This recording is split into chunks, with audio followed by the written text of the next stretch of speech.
Assalamualaikum warahmatullahi wabarakatuh. Bismillahirrahmanirrahim. Alhamdulillahilladzi faddala bani Adam bil ilmi wal amali ala jamil alam. Wassalatu wassalamu ala Muhammadin sayyidil arabi wal ajam wa ala alihi wa ashabihi ya nabiil ulumi wal hikam. Amma ba'du. Bagaimana kabar sedulur sedoyo? Kabar ikhwah akhwati semuanya. Semoga Allah Subhanahu wa taala senantiasa memberikan kita kesehatan, kekuatan, keimanan dan peningkatan iman, wabil khusus kita yang hari-hari ini masih menjalani puasa Ramadan. Semoga Allah memberikan kita kemudahan. Dalam kesempatan video kali ini kita akan mengkaji hadis yang ke-71, 72, 73 dan 74 dari kitab Mi'atu Wasiyatin Nabawiyah atau 100 wasiat baginda Nabi Muhammad SAW.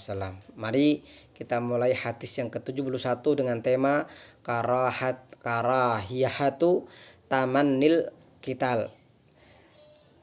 Dimakruhkannya mengharapkan peperangan. Hadisnya berbunyi sebagaimana berikut. An Abdullah bin Abi Aufa radhiyallahu anhu qala Rasulullah sallallahu alaihi wasallam ayyuhan nas la tatamannaw lika al adu wa sallallahu al afiyah fa idza laqitumuhum fasbiru wa alamu annal jannata tahta dhilalis suyuf. Hadis ini diriwayatkan muttafaqun alaih Imam Bukhari dan Imam Muslim. Dari Abdullah bin Abi Aufa berkata Rasulullah Shallallahu Alaihi Wasallam bersabda, di sini ada 4 wasiat beliau dalam hadis ini. Yang pertama, ayyuhan nas la tatamannau liqa al adu. Wahai manusia, kalian janganlah mengharapkan bertemu musuh. Itu artinya kita tidak diperbolehkan untuk mencari musuh seperti kebiasaan yang menjadi kebiasaan anak-anak muda di zaman sekarang, tawur-tawuran mencari musuh, atau mungkin sebagian kelompok perguruan silat misalkan yang mungkin ada sebagian oknum yang mereka mencari musuh dalam artian untuk bermusuhan, maka tidak diperbolehkan. Kalau dalam konteks hadis ini, kalian janganlah mengharapkan bertemu dengan musuh, artinya musuh-musuh Islam orang-orang kafir, orang-orang munafik. Kita tidak boleh berbuat zalim kepada siapapun, kepada saudara kita, kepada yang lain, bahkan yang berbeda agama sekalipun. Kita diharuskan untuk toleran, diharuskan menghormati, memberikan kesempatan mereka beribadah sesuai dengan agama mereka. Dan kita tidak boleh untuk membuat kekacauan, memulai peperangan. Maka la tatamannau liqa al adu. Kemudian yang kedua wasiat beliau, wasallallahu al afiyah, dan kalian mintalah kepada Allah al afiyah, keselamatan. Kita sering mendengar istilah sehat wal afiat. Kalau sehat ketika kondisi seorang diberikan kesehatan, tapi al-afiyah ini levelnya lebih tinggi dari sehat. Al-afiyah kesehatan dan juga keselamatan atau keberkahan dengan kesehatan yang kita dapatkan. Kalau seorang hanya sehat kemudian dia tidak memanfaatkan kesehatan itu untuk amalan-amalan kebaikan atau ketaatan, maka ini hanya sehat. Tapi kalau seorang sehat dengan kesehatan, mulutnya dibuat untuk tilawatul Quran, matanya digunakan untuk memandang yang baik, kemudian juga tangannya digunakan untuk memberi, ini namanya sehat walafiat. Artinya sehat yang membawa kepada peningkatan amal kebaikan, yang menambahkan keberkahan dalam hidup kita, itu sehat walafiat. Kemudian fa idza laqitumuhum fasbiru. Kalau tadi yang pertama, kalian jangan mengharapkan bertemu dengan musuh. Pada wasiat yang ketiga, fa idza laqitumuhum fasbiru. Tetapi jika kalian bertemu mereka, maka kalian bersabarlah. Artinya seorang mukmin dia harus punya kekuatan dan ketegaran dalam kondisi menghadapi musuh. Kalau dalam konteks yang lebih luas, musuh apapun ya, musuh dalam peperangan atau musuh dalam diri kita sendiri, atau di zaman sekarang saat ini yang kita sedang menghadapi pandemi, maka kita memerlukan yang namanya kesabaran. Bukan hanya kesabaran yang ringan ya, tapi kesabaran yang berlipat-lipat sehingga membuat kita punya kekuatan. Yang keempat, lanjutan dari hadis tadi, wa'alamu annal jannah tahta dhilalis suyuf. Dan ingatlah bahwa surga itu dalam naungan pedang. Ini hadis yang keempat ini jangan sampai disalahpahami ya. Sebagian mereka yang mempelajari hadis, wabil khusus para musuh-musuh Islam, para orientalis, yang mereka mencari celahnya atau celah dan celahnya Islam, mereka mencari kekurangan Islam, mereka kemudian mengatakan Islam itu agama yang cinta perang. Itu ada ayat, ada hadisnya itu. Ingatlah bahwa surga dalam naungan pedang. Ini pemahaman seperti ini, pemahaman yang tidak benar. Maksud dari hadis ini, ingatlah bahwa surga di bawah naungan pedang itu artinya seorang mukmin ketika dia bertemu dengan musuh, maka dia hanya punya dua ya, dia hanya punya dua pilihan: mati dalam keadaan syahid, atau pilihan hidup menang dalam keadaan mulia dan mendapatkan ghanimah atau rampasan perang. Dalam Islam, kelebihan yang diberikan kepada kaum muslimin yang tidak diberikan kepada umat-umat sebelum Rasulullah SAW adalah mereka diperbolehkan untuk mengambil ghanimah dari yang ditinggalkan musuh mereka dalam peperangan yang mereka hadapi. Tetapi ghanimah bukan satu-satunya tujuan atau tujuan yang paling utama. Orang-orang beriman, orang-orang muslim ketika mereka berperang adalah waqatilu fi sabilillah. Berperanglah kalian di jalan Allah. Artinya di jalan Allah itu peperangan yang memang di sana ada SOP, ada aturan-aturan kapan perang itu terjadi, kepada siapa dan bagaimana konsekuensi dalam peperangan itu, terkait mengenai perjanjian-perjanjian, dan kaum muslimin mereka tidak boleh melanggar janji yang telah mereka buat dengan musuh mereka. Jadi kita harus memberikan teladan orang-orang yang al-wafiyyu bil ahdi, orang yang memenuhi janji, bukan orang-orang yang an-nakid bil ahdi, bukan orang yang melanggar janji, bukan. Kita langsung melanjutkan hadis yang ke-72 dengan tema talqinul mayyit, atau mentalkin orang yang al-mayyit, mayyit ya, jenazah.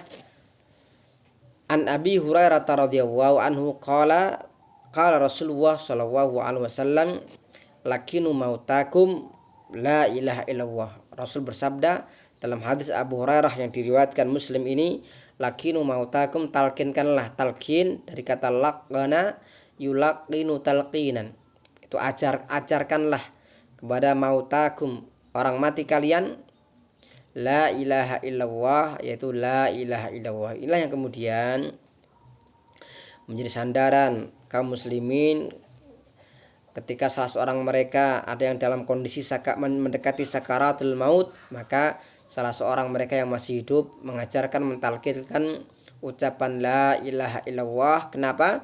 Karena supaya ketika seorang meninggal dunia itu dalam keadaan membawa keimanan dan keyakinan la ilaha illallah, tiada Tuhan selain Allah, yakin Allah lah Tuhannya dan tidak ada sekutu baginya.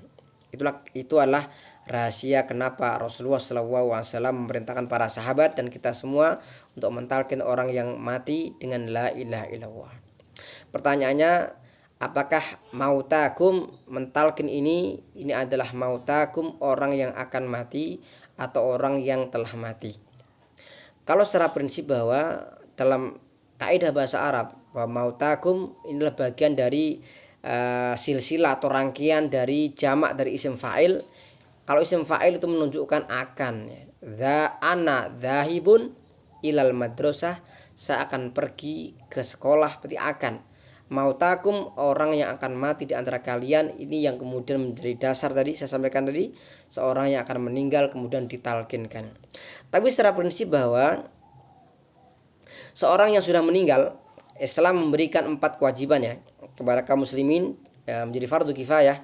Kalau ada orang meninggal maka ada 4 kewajiban, yaitu yang pertama adalah dengan memandikannya, yang kedua mensolatkannya, kemudian yang kedua mengkafaninya, kemudian yang ketiga mensolatkan jenazah, dan yang keempat mengkuburkan jenazah atau memakamkan jenazah.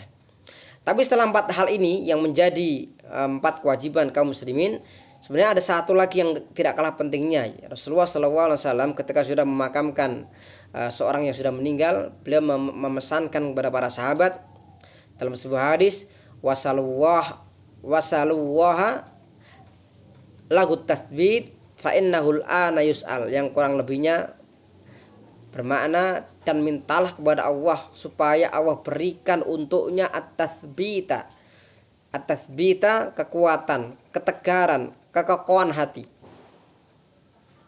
Fa innahul ana yus'al, maka sesungguhnya si fulan itu saat ini sedang ditanya. Itu malaikat Mungkar dan Nakir memberikan pertanyaan kepada orang-orang yang masuk ke dalam liang kubur dengan beberapa pertanyaan yang nanti ini menentukan bagaimana nasibnya di alam barzah atau alam kubur. Maka dalam hal ini kita mendoakan ya kepada seorang yang sudah mati, itu juga sebuah hal yang utama, karena khususnya ya ketika seorang baru meninggal dimakamkan ke dalam liang lahat, kemudian kita mendoakan, memohon kepada Allah supaya si fulan ini diberikan kekuatan. Itulah yang memunculkan istilah talqin untuk orang yang setelah mati. Jadi intinya talqin ini bisa diajarkan sebelum seorang meninggal atau ketika dia sudah meninggal. Kita mendoakan, berdoa supaya diberikan kekuatan. Bahkan ada sebagian yang mereka dengan syigat talqin, ini juga bagian dari bagaimana menguatkan, memberikan kekuatan, memberikan dorongan, motivasi kepada seorang sudah meninggal supaya kuat dalam menghadapi ujian di alam barzah, untuk menghadapi pertanyaan-pertanyaan yang ada. Kita lanjutkan hadis yang ke-73 dari kitab Mi'at Wasiyatin Nabawiyah dengan tema la yatamanna al-mu'minu al-maut. La yatamanna al-mu'minul maut. Janganlah seorang yang beriman itu mengharapkan atau berangan-angan kematian. Jangan karena seorang sudah merasa umurnya sudah tua, bosan hidup, kemudian ingin mati. Maka kita mendapatkan bukan hanya sedikit ya, banyak di media-media, di koran-koran, televisi, berita orang yang meninggal bunuh diri karena masalah ekonomi, masalah depresi, masalah yang lain, keluarga. Maka seorang jangan sampai bunuh diri, termasuk juga jangan mengharapkan sesuatu yang menuju ke sana, yaitu mengharapkan kematian. Mari kita baca hadisnya. An Anas radhiyallahu anhu qala Rasulullah sallallahu alaihi wasallam la yatamannayanna ahadukum al-maut min durrin asabahu fa in kana la budda fa'ilan falyakul Allahumma ahyini ma kanatil hayatu khairan li wa amitni ma kanatil wafatu wa tawaffani ma kanatil wafatu khairan li. Dari Anas, Rasul bersabda, janganlah salah seorang kalian mengharapkan kematian karena durrin, kesusahan yang ia hadapi. Ini bisa penyakit. Kalau durrin makna umumnya durrin ya, itu adalah penyakit atau sakit. Tapi secara umum lagi, durrin sesuatu yang membuat seorang tidak nyaman, stres, seorang yang habis di PHK, seorang yang sakit bertahun-tahun kemudian mengharapkan kematian, maka ini nggak boleh.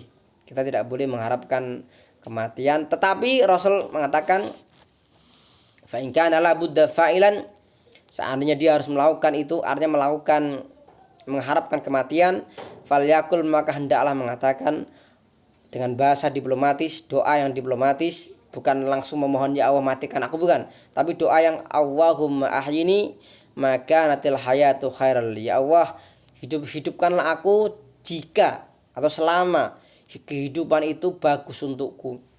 dan wafatkan aku, wa tawaffani maka natil wafatu khairal li, dan wafatkan aku jika kematian itu atau selama kematian itu lebih baik untukku. Dan tentunya Allah Subhanahu wa taala yang Maha tahu, dan tentunya juga semua nasib manusia dari mulai rizki, ajal, amal, termasuk juga nasib manusia di alam akhirat nanti, apakah masuk ke dalam surga atau masuk ke dalam neraka, semua sudah Allah tetapkan, Allah tuliskan, Allah perintahkan malaikat untuk menulis keempat perkara ini dalam hadis yang panjang dari riwayat Ibnu Mas'ud. Hadis ini diriwayatkan muttafaqun alaih Bukhari Muslim. Kita lanjutkan yang terakhir, hadis yang ke-74 dengan tema ihfad lisanaka, jagalah lisanmu, mulutmu. An Abi Hurairah radhiyallahu anhu qala Rasulullah sallallahu alaihi wasallam kafa bil mar'i ithman kafa bil mar'i kadiban ayyuhaddits bikulli ma sami. Hadis riwayat Muslim.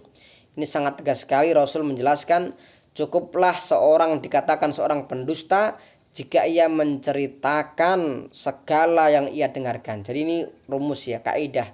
Seorang ketika mendengarkan apapun jangan buru-buru kemudian menceritakan. Bisa jadi yang kita ceritakan ke orang lain sebelum kita klarifikasi ya, kita cari kebenarannya, ternyata berita hoak. Kita mendengarkan berita kemudian kita sebarkan, ternyata itu hal yang dusta atau hoak. Maka Rasul kemudian menjelaskan, cukuplah kedustaan seorang ketika dia menceritakan segala yang dia dengar. Kalau kita mendengarkan, mari kita mendengarkan, kita cek dulu apakah berita itu benar. Kalau berita benar kita sampaikan, dan kalau berita itu berita yang tidak benar, maka kita juga jangan kemudian ikut menyebarkan atau ikut menjadi gerbong yang menyebarkan berita dusta, berita bohong, atau berita hoak seperti yang terjadi dalam banyak berita di media sosial saat ini. Semoga kita semakin cerdas ya dalam bersosial, kita juga semakin cerdas dalam bermedia sosial. Jazakumullahu khairan katsira. Terima kasih atas perhatian. Wassalamualaikum warahmatullahi wabarakatuh.